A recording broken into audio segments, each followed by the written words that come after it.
ఓం శ్రీ మహాగణాధిపతయే నమః. శ్రీ మహాసరస్వతీ నమః. శ్రీ గురుభ్యో నమః. డివోషనల్ ఆస్ట్రో తెలుగు ప్రేక్షకులకు స్వాగతం. మనము ముహూర్త భాగం పాఠాలు చెప్పుకుంటున్నాం. దాంట్లో ఇంతకుముందు ఒకటో పాఠంలో తారాబలం ఎట్లా చూడాలో చెప్పాను.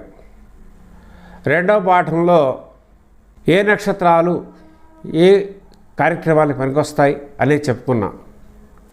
ఇప్పుడు కొన్ని దోషాల గురించి చర్చించుకుందాం. ముహూర్తానికి ఏకవింశతి మహాదోషాల గురించి చూడాలి. అయితే ఇప్పుడున్న దేశకాల పరిస్థితుల ప్రకారము కలియుగంలో మనకి ఈ ఏకవింశతి మహాదోషాల గురించి చూడాల్సినంత అవసరం లేదు. రెండవది, అవన్నీ కూడా చూసినా కూడా మనకి ముహూర్తాలు దొరకవు. అసలు శుభకార్యాలు చేసుకోవడమే కష్టమైపోతుంది. అటువంటి పరిస్థితుల్లో మరి మనం ఏం చేయాలి? ముఖ్యమైన కొన్ని దోషాలు చూడాలి. ముఖ్యంగా ఏదైనా గ్రహణాలు సంభవిస్తూ ఉంటే ఆ గ్రహణాలకి పూర్వము తదుపరి అంటే పూర్వము పరము రెండు విడిచిపెట్టాలి. ముఖ్యంగా ఈ సూర్య సంక్రమణ ప్రవేశానికి పూర్వం 16 గడియలు, పరమున 16 గడియలు విడిచిపెట్టాలి. మరి తర్వాత చంద్రగ్రహణానికి ముందు కూడా ఇదే విధంగా వదిలిపెట్టాలి. ఆ తర్వాత కర్తరీ దోషం పనికిరాదు. కర్తరీ దోషం అంటే ఆ లగ్నానికి 12వ ఇంట 2వ ఇంట తర్వాత చంద్ర షష్ఠాష్టరిపగ అంటే చంద్రుడు 6వ స్థానంలో కానీ 8వ స్థానంలో కానీ 12వ స్థానం, రిప్పహ అంటే 12వ స్థానం, ఆ 12వ స్థానంలో చంద్రుడు ఉండకూడదు. ఇదొక దోషము. ఆ తర్వాత ముఖ్యంగా లగ్న చంద్ర దోషము. ఈ ముహూర్త లగ్నాల్లో చంద్రుడు ఉండటం కూడా దోషమే, ప్రబల దోషం అది. కాబట్టి అయితే లగ్నచంద్రుడు గృహారంభము అంటే శంకుస్థాపన కార్యక్రమానికి కానీ సంభప్రతిష్ఠ కానీ అదేవిధంగా మరి ఉపనయనాల్లో కానీ లగ్నచంద్రుడు మంచిదే. తర్వాత భృగుషట్క దోషము అంటే భృగుషట్క దోషము అంటే ఏమిటి? 6లో శుక్రుడు ఉండకూడదు. ముహూర్త లగ్నానికి 6లో శుక్రుడు ఉండకూడదు అంటే షష్ఠశుద్ధి ఉండాలి. మిగతా గ్రహాలు ఉండొచ్చు. ఇంతకుముందు చంద్రుడు షష్ఠాశ్రప్ప దోషం ఉందని చెప్పారు, కానీ ఉపచయాల్లో చంద్రుడు ఉంటే మంచిదని కొన్ని గ్రంథాల్లో చెప్పబడింది. కాబట్టి 3, 6, 11లో చంద్రుడు ఉండటం మంచిదే. లాభస్థానంలో, తృతీయ ఉపచయ స్థానంలోను, 6 కూడా ఉపచయ స్థానం కింద పరిగణించబడుతుంది. కాబట్టి 6 ఉపచయ స్థానము, 2వ దుద్దుస్థానము, 2 రకాలుగా ఉంది.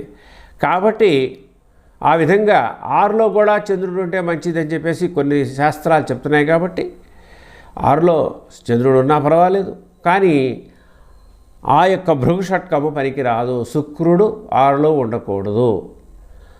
తర్వాత కుజాష్టమ దోషము అంటే మన ముహూర్తానికి అష్టమంలో కుజుడు ఉండకూడదు. అది కూడా ప్రబల దోషమే అవుతుంది. మనం ఏ ముహూర్తానికి అయితే లగ్నం పెట్టామో ఆ లగ్నం నుంచి అష్టమంలో కుజుడు ఉండకూడదు. ఇంకా ముఖ్యమైన విషయం ఏమిటయ్యా అంటే సగ్రహ చంద్రదోషం. సగ్రహ చంద్రదోషం అంటే ఏమిటి? ముహూర్త లగ్నానికి ఏ రాశిలో అయినా సరే, ముహూర్త లగ్నానికి ఎన్నో రాశులు అయినా పర్వాలేదు, కానీ ఇక్కడ చంద్రుడితో ఏ గ్రహము కలిసి ఉండకూడదు. అది ముహూర్తానికి దోషాన్ని ఆపాదించి పెడుతుంది. చెప్తున్నాడు చూడండి. ఇక్కడ చంద్రుడు ముహూర్త కాలంలో రవితో కలిసిన దరిద్రము, చంద్రుడు కుజుడితో కలిసిన మరణప్రదము అంటే మారకము. మారకం అంటే కేవలం మరణం అనే కాదు, ఒక గ్రహము చంద్రుడితో కలిస్తే అది మరణప్రదం. అంటే ద్వితీయంలో కుజుడితో కలిస్తే మరణప్రదం అంటే ఏమిటయ్యా అంటే మరణప్రదం సంశయన అంటే మరణప్రదము అంటే అమ్మో చచ్చాను రా అంటూ ఉంటారు చూసారా, అంటే అటువంటి బాధలు మనకి కలుగుతూ ఉంటాయి. అంటే చావడమేగానే కాదు, మరణం అనే కాదు, దాని అర్థం ఆ విధంగా తీసుకోకూడదు. కుజుడితో కూడిన మరణప్రదము, బుధుడితో కూడిన సంతాన నష్టము, హీనత, గురునితో కూడిన ధన నష్టము, అపనిందలు, శుక్రుడితో కూడిన భార్యతో విరోధము, ఎడబాటు, శనితో కూడిన దరిద్రహేతువు. ఈ విధంగా కాళిదాసు కూడా తన ఉత్తరకాలామృతంలో ఈ విధంగా సగ్రక్షేత్ర దోషం ముహూర్తానికి ఉండకూడదని చెప్పాడు. తర్వాత ఇక అష్టమ లగ్న దోషము. లగ్న దోషం అంటే ఏమిటయ్యా అంటే వారికి జన్మ లగ్నాలు ఉంటాయి కదా. మేష లగ్నంలో పుట్టిన వాళ్ళు కొంతమంది ఉంటారు, వృషభ లగ్నంలో పుట్టిన వాళ్ళు కొంతమంది ఉంటారు, మిథున లగ్నంలో పుట్టిన వాళ్ళు కొంతమంది ఉంటారు. ఈ విధంగా ఒక్కొక్క లగ్నంలో పుడతారు కదా. వారి యొక్క జన్మ లగ్నాలకి అష్టమం ముహూర్త లగ్నం కాకూడదు. ఇప్పుడు సపోజు మేష లగ్నంలో పుట్టిన వాళ్ళకి వృశ్చిక లగ్నం ముహూర్త లగ్నం పనికిరాదు. అదేవిధంగా వృషభ లగ్నంలో పుట్టిన వారికి ధనుర్లగ్నం అష్టమ లగ్నం అవుతోంది కాబట్టి వృషభ నుంచి వృశ్చిక దాకా 7, తర్వాత 8ది ధనుర్లగ్నం కాబట్టి ఆ యొక్క వృషభ లగ్నం వారికి ధనుర్లగ్నము ఏ శుభకార్యానికి సంబంధించిన వివాహం కావచ్చు, ఉపనయనం కావచ్చు, వాటికి సంబంధించిన ముహూర్తం కాకూడదు. గృహారంభం కావచ్చు, ఏదైనా కావచ్చు. అదేవిధంగా మనం మిథున లగ్నం తీసుకుందాం. మిథున లగ్నానికి అష్టమం ఏమవుతోంది? మకర లగ్నం అవుతోంది. అంటే మిథున లగ్నం వారికి మకర లగ్నం ఏ శుభకార్యాలకి కూడా పనికిరాదు. అదేవిధంగా కర్కాటక లగ్నం వారికి అష్టమలగ్నం ఏమవుతోంది? కుంభలగ్నం అవుతోంది. సహజంగా మనం ఏం చెప్తాము, కుంభలగ్నం ముహూర్తాలు చాలా మంచిదండి అని చెప్తాము. కానీ ఈ యొక్క కర్కాటక లగ్నం వారికి కుంభలగ్నం పనికిరాదు. అంటే వారి యొక్క జన్మలగ్నం బట్టి కూడా ముహూర్త లగ్నం ఆధారపడి ఉంటుంది. కాబట్టి మనం ఒక జ్యోతిష్కుడిని సంప్రదించేటప్పుడు ఇటువంటి దోషాలు కలగకుండా చూసుకోవాలి.